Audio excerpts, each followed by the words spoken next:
চকরি গিলা 1 নম্বর বাগানে পাতা তোলা কাম।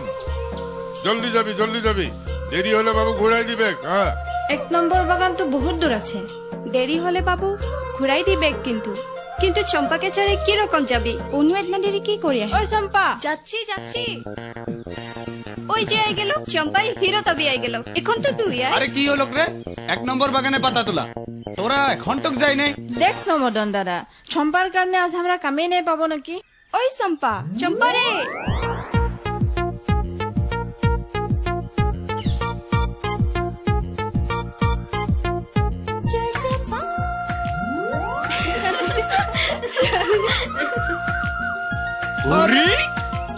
কে জানি আরো কি ভুলাই গেল। এ চম্পা আয় রে।